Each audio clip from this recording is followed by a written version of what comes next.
Good morning students. तो आज हम पढ़ेंगे 12th पॉलिटी का फर्स्ट चैप्टर सत्ता में साझेदारी। और इस लेसन के अंदर हम कुछ देशों के बारे में पढ़ेंगे और उन देशों ने के अंदर जो गृह युद्ध की स्थिति उत्पन्न हो रखी थी उसको उन्होंने किन नीतियों के अंदर बदलाव करके किस तरह उन्होंने एक आदर्श लोकतंत्र की स्थापना की और सभी को साथ लेकर चलने वाली नीति अपनाई। तो सबसे पहले आज हम पढ़ते हैं यूरोप का एक देश है, छोटा सा देश है बेल्जियम।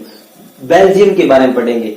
बेल्जियम की जो आबादी अगर जनसंख्या पॉपुलेशन देखें तो लगभग 1 करोड़ है, जो हमारा हरियाणा राज्य है उसके लगभग आधी है।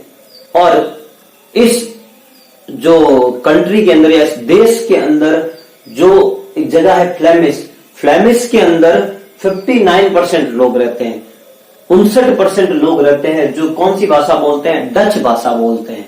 59% लोग फ्लेमिश में रहते हैं और डच भाषा बोलते हैं, जबकि 40% जो लोग हैं वो रहते हैं वेलोनिया और कौन सी भाषा बोलते हैं? फ्रेंच भाषा बोलते हैं। 40% लोग वेलोनिया में रहते हैं और फ्रेंच भाषा बोलते हैं और 1% लोग जर्मन भाषा बोलते हैं। और जो बेल्जियम की राजधानी ब्रुसेल्स है, ब्रुसेल्स के अंदर जो 80% लोग हैं, 80% लोग फ्रेंच भाषा बोलते हैं और 20% लोग डच भाषा बोलते हैं।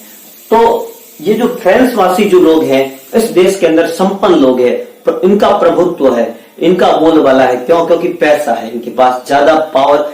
जब पैसा ज्यादा होता है, सुविधाएं ज्यादा होती है, तो इनके पास पावर ज्यादा है। तो इस स्थिति के अंदर इस देश के अंदर भी कुछ स्थितियां ऐसी हो गई कि जो लोगों के बीच में हीन भावनाएं होने लग गई और गृह युद्ध जैसी स्थिति उत्पन्न हो गई।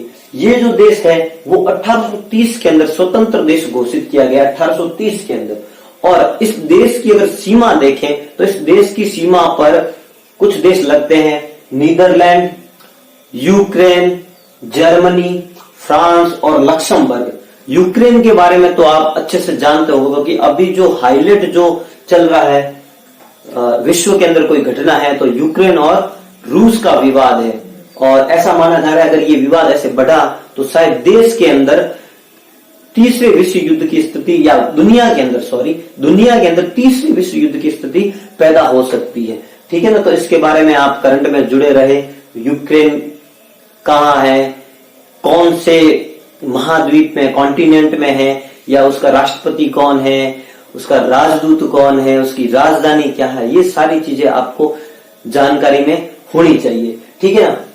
तो इस देश के अंदर जब ऐसी स्थिति हुई तो इस देश का जो संविधान था उसके अंदर 4 बार संशोधन करके ऐसी नीतियां अपनाई गई जिससे इस देश को खुशहाल और शांतिपूर्ण ढंग से चलाया जा सके। तो सरकार के जो 4 संशोधन हुए वो 1970 से लेकर 1993 तक, 1970 से लेकर 1993 तक कुछ ऐसे संशोधन किए गए जिसके अंदर समान अधिकार सभी भाषा बोलने वालों को दिए गए, जिससे देश के अंदर एकता और अखंडता बनी रहे। तो कुछ नीतियों में अगर हम देखें तो बेल्जियम का जो संविधान है वो एक आदर्श मॉडल बना।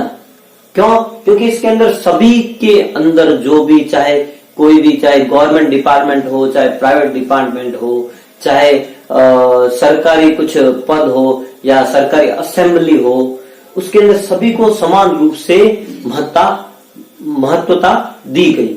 तो ये हमने पढ़ा बेल्जियम के बारे में। अब हमारा जो पड़ोसी देश है, द्वीपीय देश है श्रीलंका, उसके बारे में पढ़ेंगे।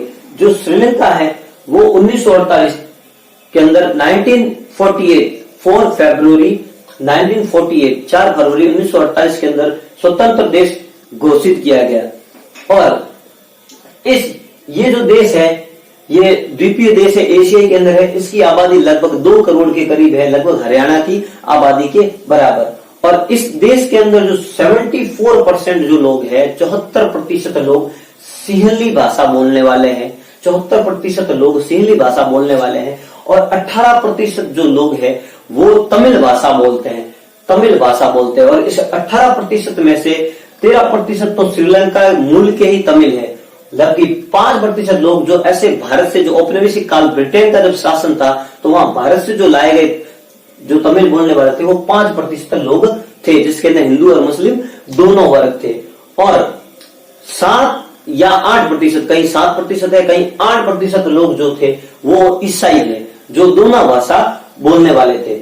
ये देश आजाद तो हमने बता दिया कि 1948 के अंदर आजाद हुआ। इसका नया कानून जो बना 1956 के अंदर इसका नया कानून बना गया, जिसके अंदर कुछ ऐसी चीजें डाली गई जिससे इस देश के अंदर गृह युद्ध की स्थिति पैदा हुई। सबसे पहला सिंहली को राजभाषा मान लिया, तमिल को बिल्कुल नकारा गया और सिंहली भाषा को क्या बना दिया गया, राजभाषा बना दिया गया। और यहाँ पर जो भी जितने भी अधिकार हैं, चाहे गवर्नमेंट में सरकारी दफ्तर हो, चाहे स्कूल विद्यालय हो या कुछ और भी हो, उसके अंदर सिंहली भाषा बोलने वालों को ज्यादा महत्ता दी गई। और यह धर्म की बात करें तो बौद्ध मत को संरक्षण और बढ़ावा दिया गया, बाकी धर्मों को इग्नोर किया गया, ओनली जो बौद्ध धर्म के लोग थे उनको ही ज्यादा बढ़ावा दिया गया। तो इससे 1980 के दशक के अंदर इसके अंदर गृह युद्ध की स्थिति पैदा हो गई। और यहीं से जो उत्तरी पूर्वी जो श्रीलंका का भाग है, इन्होंने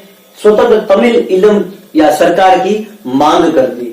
और इसी के अंदर एक आपने पढ़ा होगा, एक जो संगठन बना, अलगाववादी संगठन बना, लेफ्टे, लिबरल टाइगर ऑफ तमिल इलम, ठीक है ना। तो ये भी प्रश्न पूछ सकते हैं कि लेफ्टे की फुल फॉर्म क्या है, तो ये भी आपको मैंने बता दिए, ठीक है ना। तो ये था श्रीलंका के बारे में। और एक मध्य एशिया का देश है लेबनान, तो लेबनान के बारे में भी हम पढ़ लेते, क्योंकि इस जो बुक है हमारी एनसीईआरटी 10th की, उसके अंदर लेबनान के बारे में भी तो दे रखा है। तो लेबनान के बारे में अपन पढ़ लेते हैं कि लेबनान जो आजाद हुआ वो 22 नवंबर 1943, 22 नवंबर 1943 के अंदर आजाद हुआ। इस देश के अंदर भी कुछ ऐसी जो विभिन्नता थी। इस देश के अंदर 60% लोग जो थे वो थे मुस्लिम, और मुस्लिम में भी 2 कैटेगरी थी, शिया और सुन्नी, 2 प्रकार के मुस्लिम। और 38% लोग यहाँ के ईसाई और 2% अदर, 38% ईसाई लोग थे। तो इस देश के अंदर भी ऐसी स्थिति हो गई कुछ चीजों को लेकर कि इस देश के अंदर की गृह युद्ध की स्थिति पैदा हो गई। तो इस देश ने उससे कैसे निपटान किया ये भी देख लो कि इन देशों में कुछ ऐसे जो सत्ता की साझेदारी के अंदर कुछ बुनियादी नियम बना दिए। उनके अंदर क्या बना दिया कि जो राष्ट्रपति होगा इस देश का जो राष्ट्रपति होगा वो होगा कैथोलिक ईसाई होगा। इसके अंदर कैथोलिक ईसाई होगा जो राष्ट्रपति होगा। और प्रधानमंत्री जो होगा वो कौन होगा, सुन्नी मुसलमान होगा, वो प्रधानमंत्री होगा। और उप प्रधानमंत्री जो होगा वो होगा एक रूढ़िवादी ईसाई संप्रदाय का इंसान। और वक्ता जो होगा, स्पीकर जो होगा या वक्ता जो होगा वो होगा शिया मुसलमान। तो इस तरह देश ने सबको समान अधिकार देके इस देश ने एक आदर्श लोकतंत्र स्थापित किया। तो हम जब इन देशों के बारे में क्यों पढ़ते हैं, इसका रीजन यही है कि इनको पढ़ने के बाद फिर हम अपने देश के बारे में जब पढ़ते हैं और हमारे जो संविधान के बारे में जब जानते हैं तो हमें पता चलता है कि अगर हमारा संविधान नहीं बनता, अगर उस टाइम अगर सभी नागरिकों को समान रूपता नहीं दी होती तो शायद अपने देश के अंदर भी गृह युद्ध की स्थिति पैदा हो सकती थी। लेकिन हमारे जो राजनीतिज्ञ, जो संविधान सभा के निर्माता के जो सदस्य, संविधान सभा के सदस्य थे, उन्होंने एक ऐसा संविधान, एक आदर्श संविधान लिखा जिससे किसी के भी अधिकारों का हनन नहीं हुआ। तो आज के वीडियो में इतना ही। आई होप आपको ये वीडियो पसंद आया होगा, इसलिए आप इस वीडियो को लाइक करें और शेयर करें और चैनल को सब्सक्राइब करना नहीं भूलें। Thank you.